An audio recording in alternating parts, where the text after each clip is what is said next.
स्नातक एमएलसी जीवन कुमार के अलावा अन्य अतिथियों ने दीप प्रज्वलित कर किया शुभारंभ। सोमवार को भभुआ जिला मुख्यालय के लिच्छवी भवन सभागार में भारत रत्न महामना पंडित मदन मोहन मालवीय एवं पूर्व प्रधानमंत्री अटल बिहारी वाजपेयी की जयंती मनाई गई।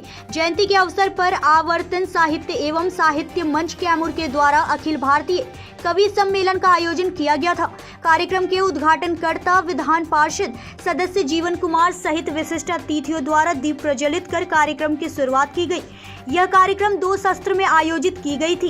पहला सत्र दोनों महामानव के व्यक्तित्व एवं कृतित्व पर प्रकाश डाली गई। इस कार्यक्रम में उपस्थित कार्यकर्ताओं ने दोनों महान विभूतियों के व्यक्तित्व पर सरलता से विस्तार करते हुए कहा कि यह महामानव देश के हित में, देश के विकास में अपना योगदान देकर देश को ऊंचाइयों पर ले जाने में पूरी निष्ठा के साथ अपनी यहाँ भूमिका निभाए हैं। आयोजन के दूसरे सत्र में संयोजक रत्नेश चंचल उर्फ कवि जी, युवाओं के दिलों के धड़कन कहे जाने वाले रत्नेश चंचल ने अपनी सुरीली आवाज से दर्शक दीर्घा में बैठे सभी श्रोताओं को खुशी से अंगीभूत दिए, मानो जैसे आसमान से चांद जमीन पर उतर आया हो। कवि रत्नेश चंचल की अगर बात करें तो बचपन से ही चंचलता का सौंदर्य धरा पर पटकते आ रहे हैं, जिससे प्रभावित लोगों ने जमकर चंचल की तारीफ करते नहीं थकते। इस कार्यक्रम के आयोजनकर्ता रत्नेश चंचल कवि ने किया तथा अध्यक्षता सोनभद्र से आए कवि जगदीश पंत ने की। इस कार्यक्रम में गोरखपुर से आए कवित्री प्रतिभा गुप्ता न्यू श्रृंगार रस की कविता से सभी श्रोताओं का मन मोह लिया। वहीं मुख्य अतिथि विधान पार्षद ने अपने संबोधन में कहा कि ऐसे महान विभूति संसार में दोबारा जन्म नहीं लेते। वहीं विधान पार्षद ने अपने संबोधन के दरमियान बिहार के सीएम नीतीश कुमार पर तंज कसते हुए कहा कि यह कहाँ की शिक्षा है कि क्षेत्र में जो शिक्षक को नियुक्ति पत्र दी जाती है तो उनसे पूछी जाती है कि बिहार के गृह मंत्री कौन है, तो वह राजनाथ सिंह बताते हैं। इससे बड़ी दुर्भाग्य क्या हो सकती है राज्य के लिए। कैमूर से ब्रजेश दुबे की रिपोर्ट। सबसे पहले टीम को हम धन्यवाद देते हैं कि इस तरह का दोनों श्रद्धेय और महामना का एक साथ कार्यक्रम आपने आयोजित किया है। और मैं ये कहना चाहता हूँ कि दोनों का राजनीति में एक सिद्धांत था, और वो सिद्धांत था कि धर्म और जाति से ऊपर उठकर समाज से प्रेरित होकर राजनीति करते थे, और जिसके चलते आज विपक्ष भी उनको याद करता है और हिंदुस्तान में सफलतम प्रधानमंत्रियों में से हुए। और इन दोनों का एक सोच था, ये दोनों महान विभूतियों का सोच था कि हिंदुस्तान में हर गरीब व्यक्ति जो बिलो पॉवर्टी लाइन है वो उसको जो है आगे बढ़ना चाहिए, तभी हमारा देश विकसित होगा। और आज उन सिद्धांतों का पालन करने के लिए हमारे बीच कई वर्तमान प्रधानमंत्री हमारे उसमें अपना पूरा का पूरा एफर्ट लगा रहे हैं और उसके तहत काफ़ी काम कर रहे हैं। ये बड़ी बात है। आवर्तन मंच के बैनर तले युवा कैमूर के युवा कवि सम्मेलन में हमेशा तत्पर रहते हैं, इसको लेकर क्या कहना चाहिए? देखिए, उन युवाओं को हमारे तरफ से विशेष धन्यवाद है कि इस तरह के साहित्यिक और सांस्कृतिक कार्यक्रम कर रहे हैं। और हमारे देश में संस्कृति और साहित्य दोनों एक साथ कार्यक्रम जो कोई करते हैं तो मुझे बहुत अच्छा लगता है। और बहुत ऐसा कार्यक्रम जो है कम ही होता है पूरे। मैं देख रहा हूँ कि शाहबाद में खासकर कई कार्यक्रम में भाग लिया हूँ, तो इस तरह का कार्यक्रम कम ही जाने का मुझे मौका मिलता है, इसलिए उनको विशेष रूप से हमारी तरफ से धन्यवाद है जी।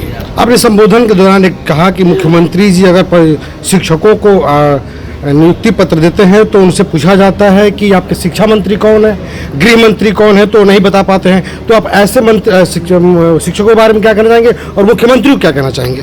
देखिए, हम किसी शिक्षक के विरोधी नहीं हैं, लेकिन मुझे तकलीफ होता है कि जब माननीय मुख्यमंत्री नियुक्ति पत्र बांट रहे हैं वहाँ पर बीपीएससी के माध्यम से, और जब वही टीचर नीचे उतर के उनसे जब कोई मीडिया वाले सवाल पूछते हैं कि भाई बिहार का गृह मंत्री कौन है, और जब वो बोलते हैं कि राजनाथ सिंह है, तब मुझे बेहद तकलीफ होती है। अब क्या लग रहा है कि ऐसे जो शिक्षक बच्चों को शिक्षा देंगे तो उनको क्या शिक्षा अधूरी रह पाएगी या फिर पूरी हो जाएगी? नहीं, मुझे लगता है कि क्वालिटी एजुकेशन बिहार में ज़रूरत है और निश्चित रूप से सबको इस पर ध्यान देना चाहिए।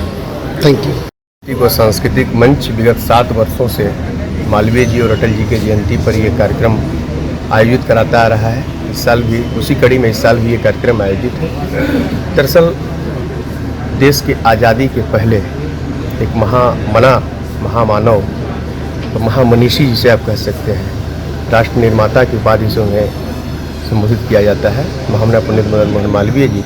और आज़ाद भारत के बाद जो क्रम चला, उस भारतीय राजनीति के अजात शत्रु कहे जाने वाले पंडित अटल बिहारी वाजपेयी जी, जो 3 बार प्रधानमंत्री के पद को सुशोभित किया उन्होंने, और एक विद्वान व्यक्ति, साहित्यिक व्यक्ति, कवि व्यक्ति, पत्रकार, कई सारी चीज़ें उनसे जुड़ी थी। और लगभग मालवीय जी में और अटल जी में ये सारी समानताएं हैं उन्हीं को देखते हुए, और संयोग देखिए कि दोनों लोग का जयंती समारोह एक ही दिन होता है, जन्म जयंती एक ही दिन है 25 दिसंबर को। उसी उपलक्ष्य में हम लोग ये आप एक युवा हैं और लगातार 7 सालों से आवर्तन अखिल भारतीय के मंच तले लगातार करवाते आ रहे हैं। आप एक युवाओं के लिए क्या कहना चाहेंगे?